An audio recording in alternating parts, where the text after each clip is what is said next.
En 1942, l'Europe est plongée dans un conflit dévastateur. Les forces nazies occupent alors une grande partie de l'Europe de l'Ouest. Et redoutant une invasion alliée par la mer, Adolf Hitler ordonne la construction d'une immense ligne de défense le long des côtes européennes, de la Norvège jusqu'à la frontière espagnole. C'est le mur de l'Atlantique. Cette ligne de fortification longue de plus de 5000 km est composée de bunkers, de canons, de champs de mines et de barbelés. Elle mobilise des milliers d'ouvriers, dont de nombreux travailleurs forcés. L'objectif ? Repousser toute tentative d'invasion par les forces alliées. Mais malgré son imposante architecture et ses nombreux pièges, le mur de l'Atlantique ne résistera pas à l'assaut des troupes alliées lors du jour J, le 6 juin 1944, en Normandie. Ce débarquement marque le début de la libération de l'Europe et démontre que malgré toute sa puissance, cette forteresse bâtie par l'Allemagne nazie ne pouvait pas empêcher l'inévitable. Le mur de l'Atlantique reste aujourd'hui un témoignage de cette période sombre, un monument de béton qui rappelle l'ampleur de la guerre et le prix de la liberté.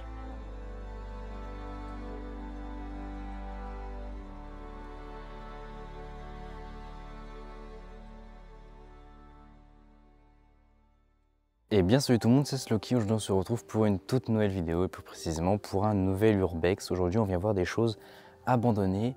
Alors comme vous pouvez le voir, je suis dans un décor un petit peu particulier. On a l'impression qu'on est un petit peu dans les dunes. Et bien c'est le cas en fait, on est en bord de mer et plus précisément on est sur le mur de l'Atlantique. Donc de toute façon vous avez vu la petite intro que je vous ai fait au début de cette vidéo qui vient un peu vous introduire tout ça. Donc vous vous doutez bien qu'on va parler de Seconde Guerre mondiale aujourd'hui. Et je suis devant le premier ouvrage, enfin devant le premier reste qu'on vient voir, qui n'est pas vraiment un reste de Seconde Guerre mondiale. Je vais vous expliquer tout ça. En effet, l'endroit où je me situe est un ancien terrain militaire où l'on peut retrouver plusieurs carcasses de blindés mythiques de la Seconde Guerre mondiale. Alors il faut savoir que ces carcasses n'ont pas été abandonnées à la suite du débarquement en Normandie, on pourrait y croire car elles se situent vraiment proche de la plage sur le mur de l'Atlantique. Mais pas du tout, ces blindés ont été amenés ici par les forces françaises bien après la guerre, à la fin des années 1960. Ce terrain servait donc de lieu d'exercice pour les militaires et donc chaque blindé a été régulièrement pilonné et mitraillé lors d'entraînements. Donc voilà vraiment ce qu'il en reste. Alors là on est sur l'un des premiers chars, donc des M4 Sherman. Et donc vous pouvez voir qu'il reste encore pas mal de choses. On a encore tous les roulements, avec quelques restes de chenilles ici même. Et on a encore une partie du moteur. Alors je voulais quand même vous le montrer. Bon, une partie, hein, bien évidemment, il ne reste plus énormément de choses. Mais ça a tout de même le mérite d'être encore là. Alors je vais essayer de vous montrer l'intérieur. Vous voyez, il reste ça. Donc on a le dessus. Et à l'intérieur, bon, il n'y a plus grand chose. De toute façon, il y a beaucoup de sable, ça a été enseveli. Mais voilà.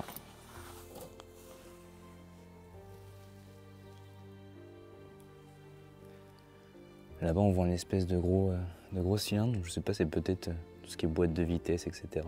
Là, il y a encore un manche. Et on voit que ça a été un petit peu... Ça a été vidé. Hein. Alors comme je vous l'ai dit en voix, vous voyez, c'était vraiment fait pour les entraînements. Donc on voit notamment des impacts de balles qui ont littéralement perforé le blindage du char quand même. Sur ce terrain militaire, alors il faut marcher un petit peu quand même, hein, parce que bah, là vous voyez, je suis qu'au premier. Et on va continuer à se diriger par là et tout du long, en se promenant en fait, on va trouver des restes de carcasses abandonnées. Alors je dis terrain militaire, mais bien évidemment vous l'avez compris, ce n'est plus du tout un terrain militaire. Ça a été démilitarisé. Me voilà arrivé sur le deuxième char, donc qui est un peu plus complet, comme vous pouvez le voir. Il y a encore la tourelle entière avec le canon. Bon, c'est dommage quand même qu'il ait été tagué, mais bon, c'est comme ça. Et du coup, si je vous emmène voir, ça c'est le creux, faut faire gaffe.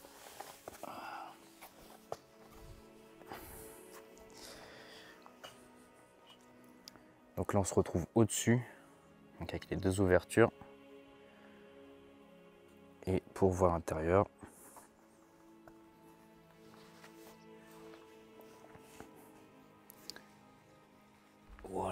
à quoi ça ressemble. Et là on voit bien encore tout le système du canon. Et donc on voit ce qu'il y avait plus sur le premier qu'on a vu, donc toute la tourelle qui peut tourner, notamment on voit grâce au système un peu comme si c'était un engrenage. Ici même, là, vous voyez avec les dents. Et du coup là on va se diriger vers le prochain et il me semble qu'on le voit de là par contre. Ouais. Je sais pas si vous le voyez tout là-bas. Voilà. Ce sera le 3e char. Et après on va continuer vers d'autres types de véhicules. Vous allez voir, je vous en dis pas plus. Et on continue. Et du coup nous voici arrivés au 3e char. Qui est du coup un peu entre les deux là. Donc moins tagué mais la tourelle est encore là mais pas le canon. Ce que j'ai l'impression de voir. Et j'ai même l'impression qu'on voit encore la peinture d'origine. Je suis pas sûr, mais là le vert, vous voyez, on a même l'impression de distinguer des écritures, mais je pense que ça a été tagué peut-être à une époque et ça s'est effacé. Pourtant ça ressemble vachement à de la peinture. Non, je pense que c'est la peinture d'origine. Donc on voit encore qu'il y avait peut-être un... Je suis pas sûr. Je pense que le rond c'est un tag et le vert c'était la couleur d'origine. Donc là effectivement on n'a plus le canon comme vous pouvez le voir. On dirait qu'il a littéralement explosé vu comment il est. On a l'impression c'est en fait qu'il a explosé quoi. Et vous voyez, hein, il a été encore pilonné. Hein. On retrouve des impacts un peu partout. Ou des gros impacts aussi, comme celui-ci. Et toujours les chenilles, un peu partout disséminées. Celui-là, il sort plus de terre, donc il est plus impressionnant que les deux autres. Bon, on va quand même essayer de monter dessus. Je suis pas sûr que de base on ait forcément le droit, mais... J'évite de marcher sur ces plaques-là parce que la tôle est beaucoup plus fine que sur le blindage, on est plutôt pas mal. On remarque qu'on aurait une meilleure vue d'en bas, je pense. Parce que le blindage, il est cassé sur le côté. Alors, vous voyez quoi, c'est beaucoup plus fin que ça. Et là, on a des inscriptions 692, E8, 95, 80 plus loin 15. Et là, il a été marqué plus récemment 692 130 4B. Enfin 130 1304B plutôt. Là, il y a 873. Je sais pas trop à quoi correspondent tous ces chiffres qu'il y a un peu partout. Du coup, comme je vous disais, on voit mieux par ici. Parce que j'ai vu que c'était cassé. Je vais vous montrer.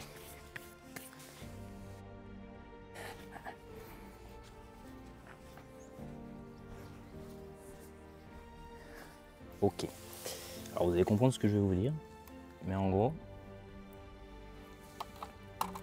si ça passe dans l'idée, c'est ça que je voulais vous montrer. Vous voyez, on voit l'intérieur là, donc qui est totalement vide. Hein. Ça a été, je pense, désarmé, dépollué, tout ce qui va. Mais... Tiens, vous imaginez bien que laisser tout l'équipement d'un char comme ça à disposition, il y aurait plein de gens qui seraient venus se servir, quoi. Et on va continuer par là-bas, derrière cette colline là, pour aller voir un nouveau type de véhicule. Je ne vous dis pas tout de suite qu'est-ce que c'est.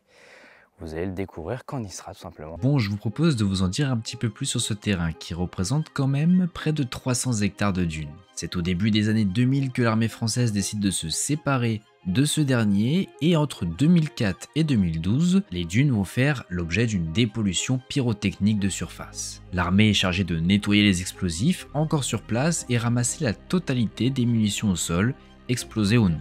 Et là peut-être que vous anticipez une question qui est « mais que faire des blindés ?» Et bien tout simplement, en 2012, lorsque l'armée va partir, elle décide de tout laisser sur place. La raison est purement économique, car il était trop coûteux de nettoyer les vieux chars et véhicules, donc ils sont restés ici. Mais depuis, les choses ont évolué. Le Airborne Museum de Sainte-Mère-Église en Normandie s'est porté acquéreur des blindés. Mais le problème reste toujours le même, le coût de l'enlèvement rend l'opération délicate, alors au final, rien n'a changé. Voici le prochain véhicule. Un véhicule sur roue et non sur chenille.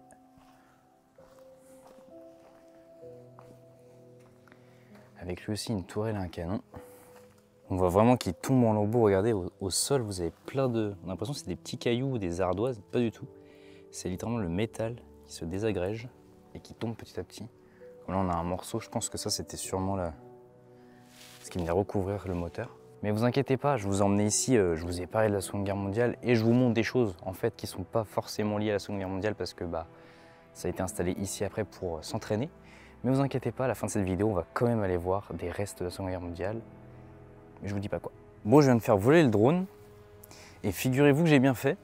Parce que bon, là, on voit le prochain véhicule. Et j'ai vu, pendant le vol, qu'il y avait un véhicule juste derrière une dune là. Et celui-là, je ne l'avais pas vu sur les vues GPS. Donc on va aller le voir. Ça aurait été dommage de passer à côté. Si je me plante pas, il devrait être par là. Ah voilà. C'est du caoutchouc ça. On dirait qu'il y avait des roues avec, genre là des roues normales. Et ça c'est un peu un système de chenille mais pas vraiment. Je suis totalement en train de me planter. Sûrement hein. Il est pas du tout comme les autres. Vous voyez? Donc, je pense que c'est un autre type de char, ça. Enfin, de tank, pardon.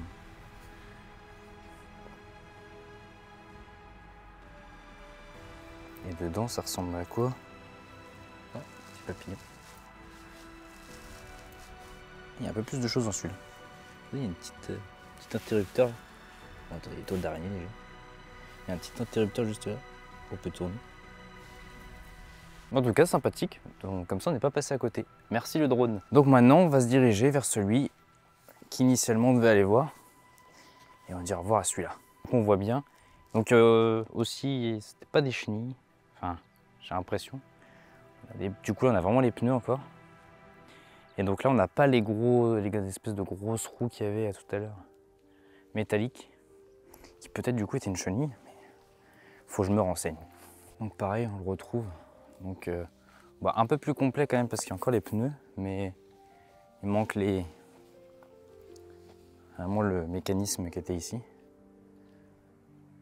Il y a des petits cœurs dessus, il a été tagué, hein, bien évidemment. Et du coup là à l'intérieur, on peut aussi voir du coup, il y a moins de choses que dans celui d'avant. C'est plus grand chose. Hein. C'est là quand même qu'on se dit que l'ingénierie, c'est compliqué. Hein. Quand on voit les mécanismes, et surtout que ça a été créé il y a longtemps quoi. Bon du coup nous voilà arrivés au dernier véhicule. Alors c'est peut-être pour ça que du coup il n'était pas trop notifié.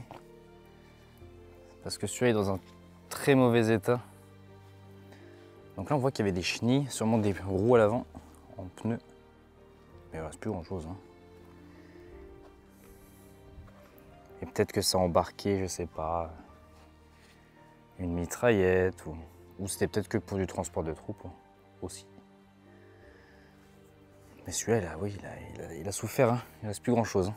Bon voilà les amis, on a vu tous les véhicules qu'il y avait à voir, sauf si j'en ai loupé, mais je ne crois pas. Maintenant on va se diriger tout droit vers la mer. Donc là j'ai un petit peu de marche quand même. Et on va aller voir les dernières choses que je vais vous emmener voir. Et donc ça, c'est vraiment des restes de la Seconde Guerre mondiale. Voilà, je vous en dis pas plus, mais bon, je pense que vous savez déjà de quoi je parle. Si vous avez deviné, n'hésitez pas à le dire en commentaire, en jouant le jeu bien évidemment, en le disant bien maintenant. Et pas une fois que vous l'avez vu quoi. Mais voilà, en tout cas, je m'y dirige et on se reprend là-bas. Normalement, on se revoit sur le sable, au bord de l'eau. Bon, je vous avais dit qu'on se reprendrait normalement au bord de la mer. J'ai un peu menti, parce que le premier, bon, je peux le dire maintenant, blocos que je vous emmenais voir, il n'est pas tout à fait sur la plage. On est littéralement sur du béton armé, pas sur du parpaing quoi.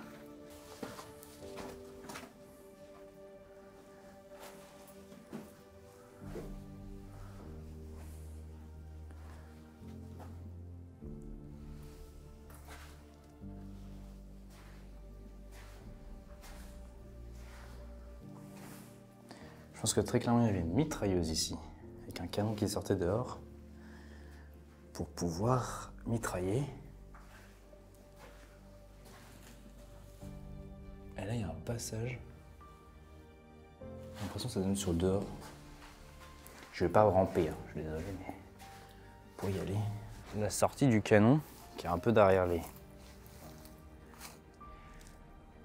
les buissons, mais elle est là. Et vous voyez, on commence à l'entendre, la mer. Enfin, moi j'entends, je suis pas sûr. Je pense qu'au micro vous l'entendez peut-être pas. Là on a d'autres petites constructions. On va aller voir ce que c'est. Vache. C'est crado. C'est crado. Ok, c'est juste un... C'est juste ça.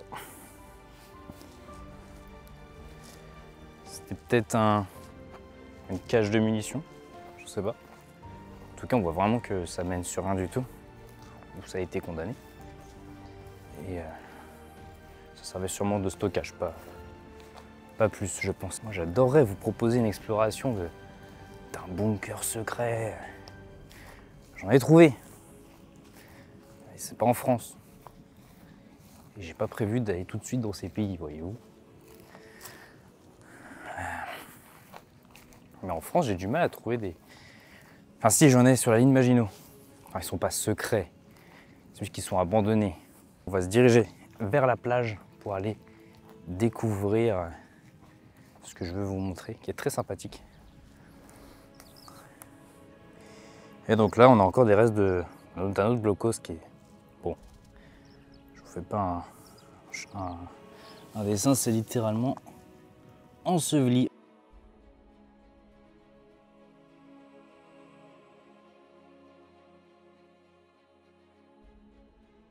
C'est vrai que c'est impressionnant, du coup, là on voit vraiment toute la structure. Parce que faut vous imaginer que je pense que du coup tout ça là, de là jusqu'en bas, c'était sous terre. Il n'y a vraiment que la partie émergée, du coup, était bah là on voit le trait quoi. Le but étant de monter. Ok, alors, pour vous donner un ordre d'idée, voici à quoi ça ressemblait. Je ne veux pas aller plus loin. Et voilà dans l'idée quoi. C'est là qu'on se rend compte que c'est impressionnant quoi. Donc en fait c'est le même type de bunker que le premier que je vous ai emmené voir, j'ai l'impression. Comment il est formé. Qu'on a été voir tout à l'heure, qui était plus dans les dunes. Sauf qu'en fait vous voyez qu'il y a une très grosse partie en dessous quoi, qui est émergée dans le sol normalement. Bon, on se dirige vers l'autre. Donc voilà arrivé sur un autre. Pareil, qui est littéralement hors du sol.